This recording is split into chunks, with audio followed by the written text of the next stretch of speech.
आइए आज हम बात करते हैं चैप्टर 6 जो लास्ट आज हमारा इसमें टॉपिक बचा हुआ था वह था हमारे वयस्कावस्था वृद्धावस्था का जो टॉपिक है लेसन का। वृद्धावस्था में देखभाल कैसे की जाती है और इससे पहले हमने वृद्धावस्था में जो समस्याएं थी वो पढ़ी। शारीरिक समस्याएं, सामाजिक और आर्थिक समस्याएं और संवेगात्मक समस्याएं एक वृद्ध व्यक्ति को सामने आ जाती है। तो आइए आज हम यहाँ पर बात करेंगे कि सबसे पहले जो वृद्ध व्यक्ति के लिए बात करें देखभाल में संतुलित आहार। जैसा कि आप सबको पता है कि वृद्धों में कई प्रकार के शारीरिक परिवर्तन, स्वास्थ्य एवं रुचि के अनुसार आहार दिया जाना चाहिए ताकि उनको संतुष्टि मिल सके। यानी कि हम यहाँ पर ये कह सकें कि वह उनके अनुरूप अगर भोजन मिल जाता है तो वह चिड़चिड़े नहीं हो। और कई बार पूरे ही घर में वातावरण असामान्य हो जाता है चिड़चिड़े होने पर, तो आपको ऐसा आहार या उनकी देखभाल में विशेष तौर पर यही ध्यान रखना है कि उनकी शारीरिक और स्वास्थ्य रुचि के अनुसार उनको संतुलित आहार आप समय समय पर दें ताकि उनकी संतुष्टि उनको मिल सके। क्योंकि बच्चे की प्रवृत्ति, एक वृद्ध की प्रवृत्ति से में जब उसको उसके अनुरूप आहार नहीं मिलता है तो ये परिस्थितियां पैदा हो जाती है। इसलिए आप संतुलित आहार एक वृद्ध को दे। पहली देखभाल में तो आपको संतुलित आहार देना है। दूसरी देखभाल आपको क्या करनी है वृद्धावस्था में, चाहे वह आपकी घर का परिवार का दादा दादी कोई भी सदस्य क्यों ना, पूर्ण विश्राम और निद्रा की आवश्यकता होती है वृद्ध व्यक्तियों को। जैसा कि आपको पता है कि वृद्धावस्था में विश्राम व निद्रा का महत्व अधिक होता है।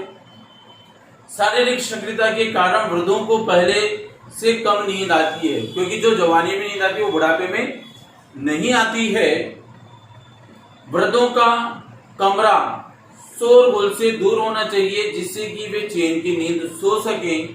यानी परिवार में कोई भी तनाव या चिड़चिड़ापन या कोई भी ऐसी परिस्थितियां जब उत्पन्न होती है तो उनको नींद कम आती है। यानी कि शोरगुल वाली जगह से या परिवार की ऐसी परिस्थितियों से वृद्ध व्यक्तियों का कमरा या आवाज थोड़ा ऐसी जगह पे हो जहां बच्चे बच्चियों की आवाज या टीवी की आवाज बिल्कुल भी न जाए, तो ऐसी जगह पर वह अपनी नींद को आसानी से निकाल सकते हैं, चैन की नींद वह सो सकते हैं। इसलिए पूर्ण विश्राम निद्रा के लिए आप शोरगुल वाले माहौल से उनके रूम को या कक्षा जहां वो सोते हैं विश्राम कक्ष उनका दूर होना चाहिए, जिससे कि आसानी से पूर्ण विश्राम करके नींद निकाल सके। तीसरा, उनके आवास की देखभाल। तो देखिए, स्वयं के द्वारा बनाए गए आवास में ही व्यक्ति को आत्म संतुष्टि प्राप्त होती है कि मैंने बनाया, मैं उसमें संतुष्ट हूँ। तो वृद्धों को भी उनके द्वारा बनाए गए घर में ही संतुष्टि प्राप्त होती है। परंतु कई बार आर्थिक परिस्थितियों और आर्थिक कारणों से आवास छोड़ने को मजबूर होना पड़ता है। किनको? वृद्धों को।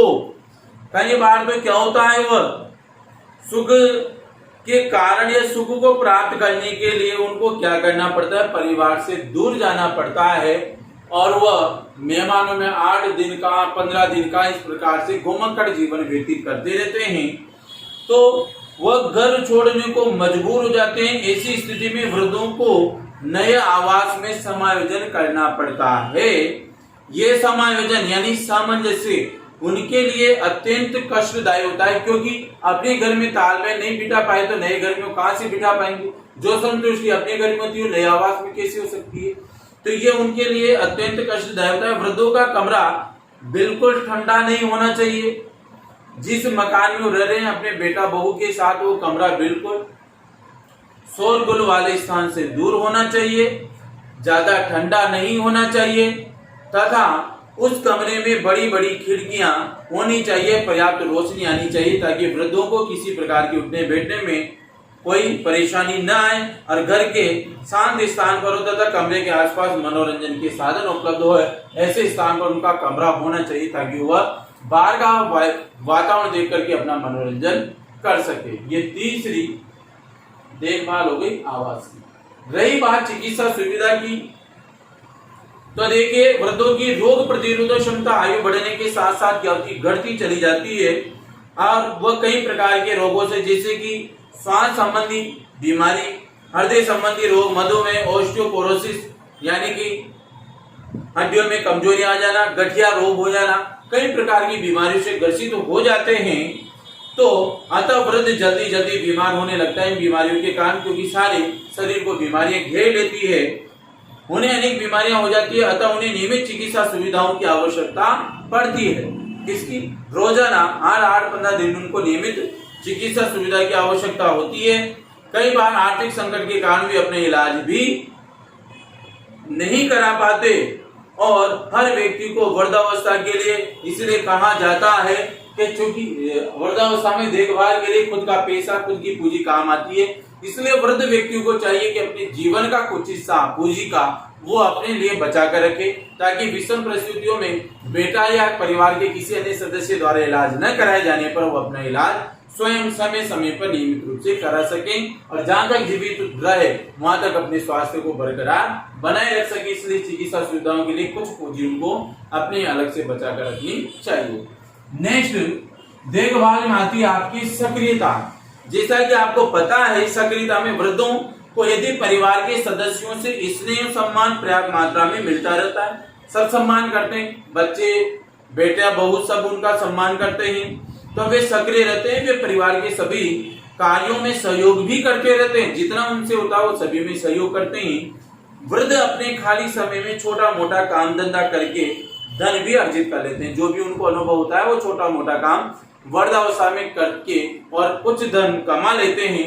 इस धन से भी अपनी आवश्यकताओं की पूर्ति कर सकते हैं। सेवानिवृत्ति होने के बाद वे समाज सेवा कार्य में भी सक्रियता से वृद्ध व्यक्ति भाग लेते हैं, क्योंकि अब समाज के रीति रिवाजों के अनुसार समाज के कई कार्यक्रमों में भाग लेना पसंद करते हैं। इससे वे अपने को अकेला महसूस नहीं करेंगे तथा समाज को भी उनके अनुभवों का लाभ प्राप्त होगा, क्योंकि जो वृद्ध एक अनुभवी व्यक्ति एक समाज को जो अनुभव देता है वो नव युवकों के पास नहीं होता। इसलिए वृद्ध व्यक्तियों से हमें कई प्रकार के नए नए या पुराने अनुभव प्राप्त होते हैं। उन अनुभवों के आधार पर हम कार्यों को संपन्न करते हैं। अतः परिवार के सदस्यों का यह दायित्व होना चाहिए कि वृद्धों को सक्रिय रहने के लिए प्रेरित करें, अर्थात घर परिवार में जो भी कार्यक्रम हो या समाज से भी जो भी कार्यक्रम हो उनको बढ़ चढ़ करके उसमें भाग लेने के लिए प्रेरित करें। घर के कार्यों में उनको सबसे पहले आगे रखें ताकि वह सक्रिय बने रहें, वृद्धावस्था मृत्यु पर्यंत तक वह सक्रिय बने रहे, अपना योगदान देते रहें।